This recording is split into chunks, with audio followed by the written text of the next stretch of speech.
Vamos iniciando mais um estudo no dia de hoje, que possamos estar unidos, sintonizados com esses espíritos amigos, com Deus e com Jesus. Que possamos elevar os nossos pensamentos, sintonizando com todos esses que nos buscam, que conhecemos, familiares, amigos, aqueles que não temos o conhecimento de quem é a sua personalidade nesse momento, mas que também nos buscam através da mediunidade, pedindo socorro, sabendo que nós estamos tentando nos auxiliar, ajudando a todos aqueles que nos cercam e também elevando o nosso pensamento para que nós mesmos, os mais necessitados, tenhamos a conexão com Deus, com Jesus, para experimentarmos a vida maior, a paz, a serenidade de que tanto buscamos, o amor que Jesus falou, que espalhou no mundo, a paz que Ele disse que deixou no mundo para todos aqueles que os buscam.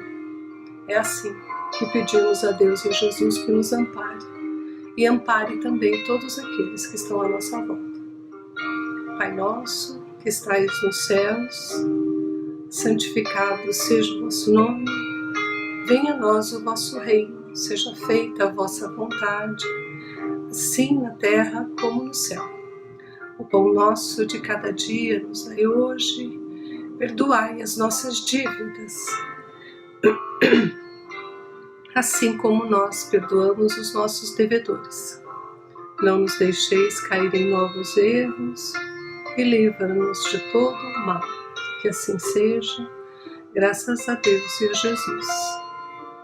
Que todos fiquem em paz, que possamos aproveitar esses ensinamentos, que eles possam ser gravados em nosso coração, em nosso espírito, para essa encarnação e para todas as outras.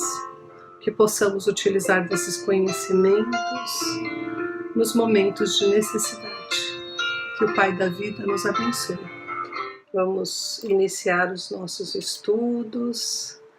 Falamos do livro Desobsessão, né, que é a continuidade. Nós tivemos na outra semana até o capítulo 29, né? Então vamos começar do capítulo 30 em diante. Ele traz para a gente a manifestação inicial do mentor, né? Feita a oração inicial, o dirigente, a equipe mediúnica, esperarão o mentor do grupo se manifeste pelo médium psicofônico indicado.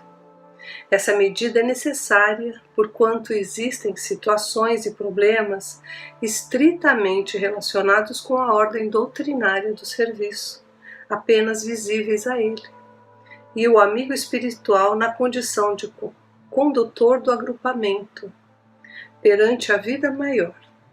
Precisará dirigir-se ao conjunto, lembrando minudências e respondendo a alguma consulta ocasional que o dirigente lhe queira fazer, transmitindo algum aviso ou propondo determinadas medidas. Esse entendimento no limiar do programa de trabalho a executar-se é indispensável para a harmonização dos agentes e fatores do serviço, ainda mesmo que o mentor se utilize do medianeiro tão só para uma simples oração, que evidentemente significará a tranquilidade de todos os setores da instrumentação na sessão de desobsessão. Então ali quando os primeiros minutos onde entramos na sala, sabemos que vamos ali a entrada mesmo, a alocação de cada um nas cadeiras, a visualização de todos os amigos que ali estão, os encontros, né? Os sentimentos misturados, porque muitos que estão ali aguardam o socorro, outros vêm com muita alegria porque encontrando ali com com parentes e amigos desencarnados, encarnados, né? Então, são uma mistura de sentimentos. Ali o mentor, então, nos minutos iniciais, transmite ali aquele que preside, aqueles que estão em condições de organizar e harmonizar o ambiente. É por isso que quem preside a sessão de desobsessão, ela normalmente escolhe algumas pessoas, ela verifica, ela tem normalmente essa capacidade de identificar quem está com mais necessidade ou então de quem está com maior condição de trazer essa paz, que é uma chavinha que desliga, né? A oração inicial desliga do mundo lá fora para que a gente se concentre, tenha foco ali naqueles momentos que vamos atravessar, tão importantes, que um dia vamos reconhecer como verdadeiros tesouros da nossa vida, que são a participação nessas sessões, né? O capítulo 31, ele fala das consultas ao mentor. Começada a reunião, o dirigente, por vezes, tem necessidade de ouvir o mentor espiritual para exame de assuntos determinados. Frequentemente é um amigo que deseja acesso à reunião e que não pode ser acolhido sem a consulta necessária, quer dizer, passar pela orientação primeiro, né? De outras, é a localização mais aconselhável para as visitas que venham a ocorrer, é a ministração do socorro medicamentoso ou magnético, isso que é muito importante, olha, ministração do socorro medicamentoso ou magnético a esse ou aquele companheiro que mostre subitamente necessidade de assistência. É a pergunta inevitável e justa em derredor do problema que sobrevenham no mecanismo da equipe ou o pedido de cooperação em casos imprevisíveis. Nessas circunstâncias, o dirigente esperará que o mentor finalize pequena instrução de início através do médium responsável e formulará as indagações que considere inevitáveis e oportunas. Então ali há uma conversa do mentor da sessão, daqueles espíritos que estão conduzindo a sessão, com aqueles médiuns que têm essa condição, capacidade, né? E vamos aqui esclarecer um ponto que eu vou continuar nos outros, né? Com relação, olha, socorro medicamentoso, né? Por exemplo, o ectoplasma, que é matéria fornecida pelos médiuns só encarnados, presentes para ajudar os necessitados, que fornecem esse material, que são utilizados na sessão, por exemplo, para auxiliar em curativos, que são utilizados pelo plano espiritual para aqueles espíritos que chegam ali machucados e precisam ainda da matéria, né? Então por isso que ela é fornecida só pelos encarnados. O ectoplasma, existe um médium específico, é uma especificidade da mediunidade, e eles durante a sua prece, durante a concentração ali, no pedido de ajuda, na ligação, sintonia com o plano maior, os espíritos que ali estão vão retirando desses médiuns o ectoplasma, né, que é quase como se fosse uma fumaça branca, de que eles colocam em cima como se fossem curativos, né, como se fosse uma gaze nos machucados daqueles que ali chegam machucados, né, e isso acalma todos aqueles espíritos. Então é um curativo mesmo, é um socorro medicamentoso, né. E o socorro magnético, por exemplo, aí os espíritos desencarnados, na maioria das vezes, né, usam do magnetismo para fazer aparecer telas com situações passadas, para que o espírito possa entender a sua situação e mudar o pensamento e comportamento, porque às vezes os espíritos chegam cheios de si, falando que só o outro é errado, querem vingança, a gente já viu muito isso na mesa, né? Querem falando que querem que o outro sofra, mas os espíritos ali, com a ajuda de médiums, né, esses médiums todos aí que trabalham com a matéria, que têm efeitos mais físicos, né, junto com a organização, a programação do plano espiritual, eles conseguem produzir essas telas mentais e ali trazer situações anteriores desta ou de outras encarnações, onde o espírito pode se ver que às vezes, na maioria das vezes, né, aquele espírito obsessor que ali chega, ele foi um dia ofendido, ele foi um dia muito se sentiu traído, se sentiu alijado, né, se sentiu ofendido, muito maior às vezes do que a gente acha que esse obsessor está praticando com a gente. Então, às vezes, os espíritos levam mesmo a essas telas para que a pessoa se lembre, se recorde e aí mude de comportamento. Olha, eu não sou tão santinho assim, né? Eu tenho que mudar porque às vezes eu sou a pior pessoa deste relacionamento aí entre o obsediado e o obsessor. Né? Então a gente se coloca no lugar. Não é? Muitas vezes a gente precisa de uma coisa concreta. Então isso acontece muito na sessão de desobsessão. Essas telas mentais, não só para isso, né? Mas também para reconhecermos pessoas, lugares, para nosso despertar, né? Às vezes a pessoa não reconhece ainda como desencarnada, então é mostrado ali o momento que houve o desencarne.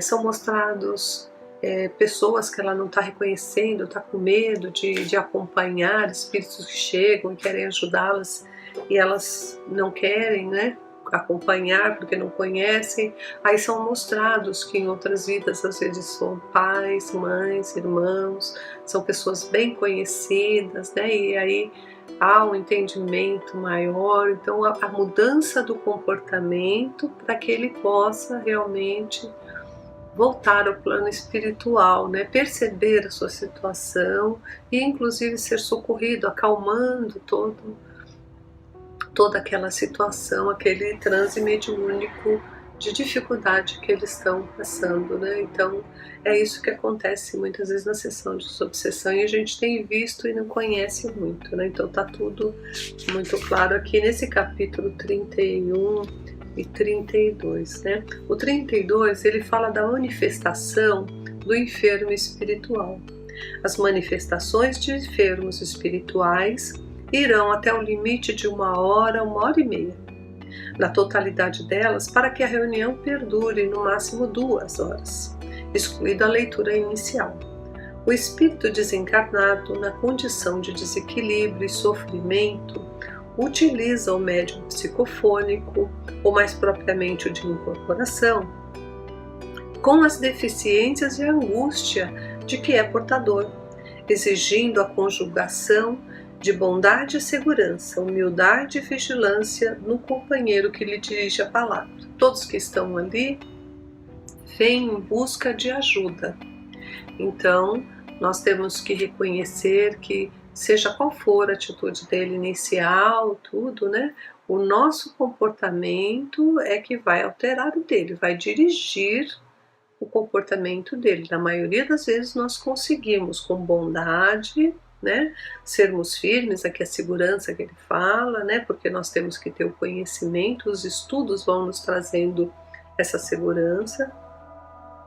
A humildade, porque nós não somos melhores do que ninguém, não é porque nós estamos hoje numa posição ali de médiuns esclarecedores, ou médiuns que pode ali falar junto aos mentores, que tem uma mediunidade de comunicação mais ativa, que nós temos uma posição melhor.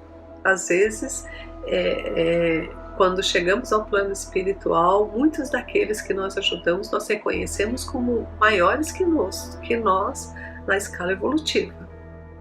Então nós estamos ali pela bênção da mediunidade, que é um compromisso, né? Que é para a gente poder acelerar, porque nós estamos muito atrasados. Então, olha, humildade, vigilância e dirigir a palavra com firmeza, mas com bondade, né? Natural que venhamos compreender no visitante dessa qualidade um doente, para quem cada frase precisa ser medicamento e bálsamo. Claro que não será possível concordar com todas as exigências que formule. No entanto, é justo reclamar-lhe o entendimento normal de que se acha ainda talvez longe de possuir. Entendamos que cada espírito sofredor, qual se fosse um familiar extremamente querido, e muitas vezes nós precisamos tomar cuidado, né? E acertaremos com a porta íntima através do qual lhe falaremos ao coração. Neste e nos próximos capítulos são indicadas algumas atividades naturais dos médiuns psicofônicos em transe. Então, a gente sabe que estamos ali, né, num compromisso, uma sessão de desobsessão, alterando pensamentos, sentimentos, ajudando a pessoas passarem por situações de maior necessidade, né, de maior complexidade. São situações às vezes passadas, às vezes recém-passadas, que o desencarne não é fácil para quem não está preparado, né? E eu acho que a maioria de nós não se prepara com tanta firmeza, com tanta clareza, né? Então a gente vai vendo que todos que estão ali necessitam de muita ajuda, muita paciência e bondade da nossa parte, né? Então, aquele que se dispõe a estar numa sessão de desobsessão, seja na assistência, seja no passe, seja no esclarecimento, nos médiuns psicofônicos de incorporação ali, aqueles médiuns doadores de ectoplasma, né? Muitas vezes eles nem sabem que são doadores de ectoplasma, né? Muitos desses doadores estão na assistência, Então, para que a gente venha com a sintonia mais elevada a Deus e a Jesus, para que a gente possa trocar nessa experiência a comunhão com Deus e com Jesus. É isso que esses espíritos vão conseguir se acalmar, melhorar e receber um conforto. É se nós conseguirmos essa união com Deus e com Jesus de pensamentos e desses espíritos maiores que frequentam ali a casa. Do Livro dos Espíritos, o capítulo 6, Vida Espírita, tem a relação além-túmulo. Da pergunta 282 em diante, eu vou falar. Como os espíritos se comunicam entre si? Eles se veem e se compreendem. A palavra é material, é o reflexo do espírito. O fluido universal estabelece entre eles uma comunicação constante. É o veículo da transmissão do pensamento. Então, o fluido universal, né, é o veículo da transmissão do pensamento. Como para vós, o ar é o veículo do som. Uma espécie de telégrafo universal que liga todos os mundos e permite aos espíritos corresponderem-se de um mundo a outro. Então, os espíritos se comunicam através do pensamento. Não adianta estarmos lá pensando na casa, pensando na roupa que deixamos no varal, lembrando de discussões de casa, lembrando das situações do trabalho. Se a gente não tiver inteiramente na sessão de desobsessão ligados, né, nessa sintonia maior, a gente não vai conseguir ajudar, porque os espíritos leem os nossos pensamentos. Aliás, nós podemos até atrapalhar. Por isso que a gente fala de todo o preparo antes de estarmos ali na sessão, né? A 283. Podem os espíritos reciprocamente dissimularem os seus pensamentos? Pode se ocultar uns dos outros? Então a gente pode, assim, como aqui na Terra a gente pode, né? A gente cumprimenta a pessoa, fala que tá tudo bem, mas por dentro a gente está pensando outras coisas, né? É até comum, infelizmente, a gente fazer isso, né? Mas no mundo espiritual não tem essas máscaras, não tem o disfarce, né? Eles consegue enxergar aquilo que passa em nosso pensamento e nós não conseguimos modificar essa situação. Então, o que a gente deve aprender sobre uma sessão, e não é só a sessão, é para a vida toda, é que os nossos pensamentos têm que ser melhorados, né? E a gente tem que ser mais autêntico, porque nossa pátria, né? Nossa verdadeira vida é a espiritual.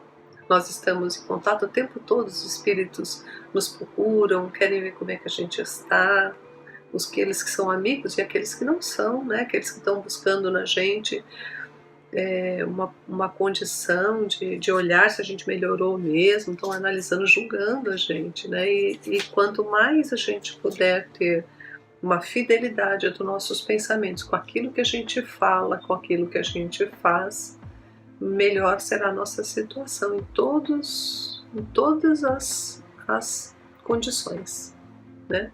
Então, o que nós aprendemos é que nós temos que pensar sempre no bem, praticar sempre o bem. Esse é o caminho, a evolução, né, natural, seguir Jesus, né, um roteiro de luz que Jesus deixou para a gente. Então os espíritos vão vendo que esse é o caminho, né, e que nós estamos tentando também entrar nele, estamos tentando cumprir essas tarefas, né, que vamos aprendendo através do Evangelho. Então eles vão mudando de pensamento quanto a nós, né? Mas se a gente quer burlar isso, né, falar uma coisa e fazer outra, eles sabem que a gente, né, como o pessoal fala, tá pagando de santinho, né? Não é isso não, não pode não, né? A gente tem que procurar ser muito verdadeiro conosco mesmo. Não é para os outros, é para a gente, né? Tudo que a gente falar, pensar, esteja de acordo com o Evangelho. Eu sei que nem sempre a gente vai conseguir, somos aprendizes do Evangelho, somos, enfim, pessoas que temos poucas vezes a conexão com Deus e com Jesus, não é mesmo? A diferença dos grandes espíritos de nós é essa, né? Existem espíritos que conversam com Deus por horas, que conseguem essa comunicação com Jesus por horas. E nós levamos tanto tempo, às vezes, para conseguir por segundos, né? Até nos emocionamos, choramos quando conseguimos. Ficamos felizes por alguns minutos, alguns segundos, né?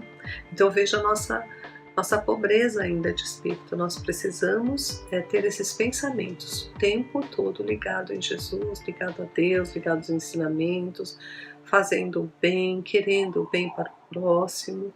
E aí sim vamos ganhando as amizades maiores, né? Esses espíritos que realmente vão nos elevar.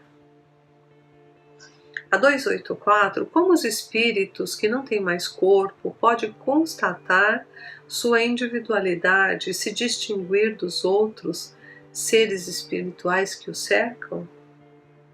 Constatam sua individualidade pelo perispírito que faz os seres distintos uns dos outros, como o corpo entre os homens. O perispírito é que traz essa sensação, né? Guarda esses sentimentos, guarda essa sensação, as lembranças. Tudo para o espírito. O perispírito é semimaterial, é um parte espírito, parte matéria. Então o perispírito leva, né? É um condutor. Mas quem guarda, onde estão os conhecimentos é no espírito. A 285. Os espíritos se conhecem por terem coabitado na Terra? O filho reconhece o pai, o amigo seu amigo? Sim, e assim acontece também de geração a geração. Como os homens que se conheceram sobre a Terra se reconhecem, desculpe a pergunta, como os homens que se conheceram sobre a Terra se reconhecem no mundo dos espíritos? Vemos a nossa vida passada e a lemos como um livro, dessas telas que eu falei, né? Vendo o passado de nossos amigos e de nossos inimigos, vemos sua passagem da vida para a morte. A alma, deixando seus despojos mortais, vê imediatamente os seus os seus amigos que precederam-nos no mundo dos espíritos? Quer dizer, a gente consegue assim que a gente entra no mundo espiritual? E ele fala, imediatamente não é sempre a palavra, pois como vos dissemos, ela precisa de algum tempo para se reconhecer e sacudir o véu material. Ele continua a partir da 286 em diante, desculpa, e é muito interessante saber que na sessão ali eles estão nos vendo o tempo todo, né? Então, e mesmo em casa, quando eles se interessam por nós, eles vão buscar onde a gente estiver o nosso contato para analisar se a gente mudou, como é que a gente está, mesmo naquelas visitas amigas, né, de parentes que nos querem bem, querem nos proteger, sempre que eles têm a condição, né, eles vêm nos buscar para nos ajudar, né? Vamos ao Evangelho segundo o Espiritismo. Então eu trouxe do capítulo 19, a fé que transporta montanhas, o poder da fé. E depois que veio para onde estava essa gente, chegou ele a um homem que, posto de joelhos, lhe dizia: Senhor, tem compaixão de meu filho, que é lunático e padece muito, porque muitas vezes cai no fogo e muitas vezes na água. E tenho apresentado a teus discípulos, e eles não o puderam curar. E respondendo Jesus, disse: Ó geração incrédula e perversa, até quando hei de estar convosco? Até quando vos heis de sofrer? Trazei-mo cá. E Jesus o abençoou, e saiu dele o demônio, e desde aquela hora o moço ficou curado. Então lhe disseram: Por que não pudemos nós lançá-lo fora? E Jesus lhe disse: Por causa da vossa pouca fé. Porque na verdade vos digo, se tiverdes fé, como um grão de mostarda, direis a esse monte: passa daqui para acolá, e ele há de passar, e nada vos será impossível. Então Jesus fala que todos nós podemos, né, através da fé, agir em nome dele e para modificar situações, né?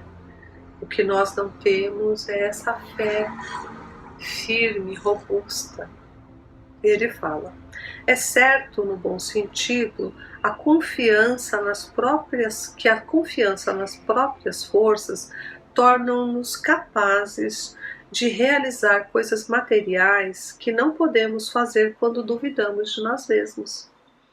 Mas então é somente no seu sentido moral que devemos entender essas palavras. As montanhas que a fé transporta são as dificuldades, as resistências, a má vontade, em uma palavra, que encontramos entre os homens, mesmo quando se trata das melhores coisas. Os preconceitos da rotina, o interesse material, o egoísmo, a cegueira do fanatismo, as paixões orgulhosas, são tantas outras montanhas que atravancam o caminho dos que trabalham para o progresso da humanidade. A fé robusta confere a perseverança, a energia e os recursos necessários para a vitória dos obstáculos, tanto nas pequenas quanto nas grandes coisas. A fé vacilante produz a incerteza, a hesitação, de que se aproveitam os adversários que devemos combater. Ela nem sequer procura os meios de vencer, porque não crê na possibilidade de vitória. A gente vê tanta gente conseguindo coisas impressionantes. Olha quanto o homem já conseguiu, né? No mundo material mesmo, a gente olhando.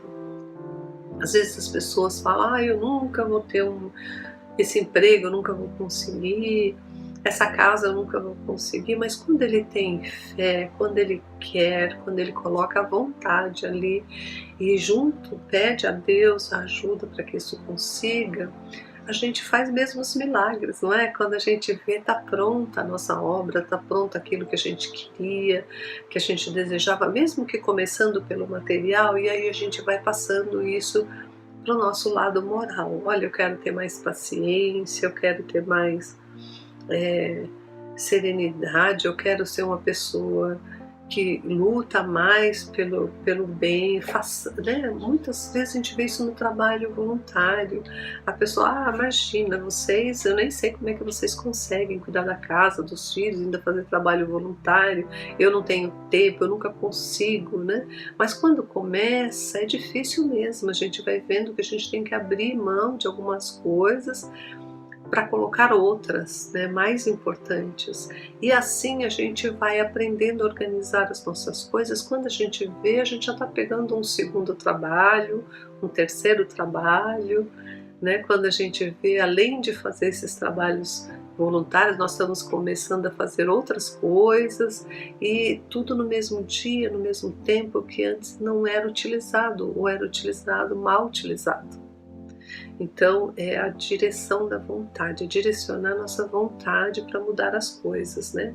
A mesma coisa com os vícios, a mesma coisa com as nossas dificuldades, as nossas tendências. Vamos tentar, não vamos desistir, né? Perseverança não pode faltar. E Jesus falou que é nossa pouca fé, então nós temos que aumentar aqui a nossa fé, né? Noutra acepção, considera-se a fé a confiança que se deposita na realização de determinada coisa, a certeza de atingir um objetivo. Nesse caso, ele confere uma espécie de lucidez que faz antever pelo pensamento os fins que se tem em vista e os meios para atingi-los. De maneira que aquele que a possui avança, por assim dizer, infalivelmente. Num e noutro caso, ele pode fazer que se realize grandes coisas. É como o aluno que entra no primeiro ano. É tão difícil, né? Quando não se tem o conhecimento da escrita, da leitura, mas pouco a pouco ele vai avançando, avançando, e lá na frente, né, a gente vê já o adulto ali avançando em faculdades, em universidades, com tantos conhecimentos, trazendo com esses conhecimentos o alívio para aqueles mais necessitados, o conhecimento para trazer o bem para tanta gente, né? Fazendo do trabalho uma alavanca de progresso para todos os homens. Então é assim, o poder da fé tem aplicação direta e especial na ação magnética. Graças a ela, o homem age sobre o fluido, o agente universal, modifica-lhe as qualidades e dá impulso, por assim dizer, irresistível. Então aqui a gente pode falar também da cura, né? Quando a gente começa no passe, atrai, né? Essa condição magnética, ela se amplia, né? Porque à medida que nós vamos estudando, conhecendo e aplicando ela, né? Para aquele foco que a gente sabe que vai acontecer, e de repente a gente vê ali que a gente está auxiliando também na cura, em outras coisas, como eu falei na sessão ali, eu nem sabia que eu tinha, né, a condição dessa mediunidade de ectoplasma, então eu vou ajudando, eu vou acalmando. Às vezes no passe é simplesmente mudar a frequência da pessoa, a sintonia da pessoa. Às vezes a gente não acha que é tão importante ali o passe, a prece, e a gente vê que o poder da fé, olha lá, vou repetir de novo, tem aplicação direta e especial na ação magnética. Nós podemos, com a nossa fé, mudar essas situações, né? Graças a ela, o homem age sobre o fluido, o agente universal, modificando-lhe as qualidades, e lhe dá um impulso, por assim dizer, irresistível. A fluidificação da água, quando a gente faz o nosso evangelho na nossa casa, né? A prece, o ambiente, a leitura saudável, dentro daquilo que é do evangelho, vamos conseguindo esses amigos que nos acompanham, que nos ajudam, e quando vamos ver, essa água está fluidificada, sendo o alimento espiritual que nos protege durante a semana para toda a família. vamos sentindo que a cada momento a gente vai tendo essa conexão maior com o plano espiritual, né? Essa conexão, gente, que eu falo, essa experiência de comunhão com Deus, é como se fosse assim, quando a gente liga a internet, uma conexão de banda larga, pela primeira vez só se consegue por milésimos de segundos. Na segunda vez estamos conseguindo segundos, na terceira vez aí minutos, quando a gente vai ver horas. É a nossa persistência, a nossa vontade de participar da vida do mundo espiritual, com esses espíritos mais nobres, esses espíritos que nos direcionam, né, dentro da doutrina, junto a tudo aquilo que é o nosso propósito de ser, de evangelizar, de ajudar. Se a gente direcionar nosso pensamento para o bem, nós vamos conseguindo, às vezes 1 minuto, 2 minutos, 3 minutos, e assim a gente segue, né? Eis porque aquele que alia a um poder fluídico normal, uma fé ardente, pode operar unicamente pela vontade dirigida para o bem. Esses estranhos fenômenos de cura ou de outra natureza, que antigamente eram considerados prodígios e que, entretanto, não passam de consequências de uma lei natural. É por essa razão que Jesus diz aos seus apóstolos: se não conseguisses curar, foi por causa da vossa pouca fé. Então, vamos estudar todos esses pontos, né? Praticar, principalmente, na medida que nós vamos conhecendo e utilizando, principalmente a nossa fé, que Deus age através dos nossos espíritos, através dos nossos corpos, para que o mundo seja melhor. Vamos encerrar então com a nossa música. Eu vou fazer uma prece hoje, que é uma poesia. É uma poesia a Jesus, né? É de Alta de Souza. Ela foi psicografada pelo médium Francisco Xavier e é do livro Imortal, Lira Imortal. Mestre e Senhor, protege os desgraçados que se vão sem conforto e sem guarida, nas grandes tempestades da vida, no turbilhão da dor e dos pecados. Acendam para os céus todos os brados da alma humana cansada e dolorida. Balsamiza com amor toda ferida que punge o coração dos degredados na terra tenebrosa, terra da sombra estranha e dolorosa, recamada de prantos e espinhos. Ampara, meu Jesus, quem vai chorando entre as dores e os acúlios, os ferrões, soluçando na miséria de todos os caminhos. É de Alta de Souza, uma súplica a Jesus, que proteja a nós todos. Muito obrigada por hoje, até a próxima semana. Que Deus nos ampare a todos.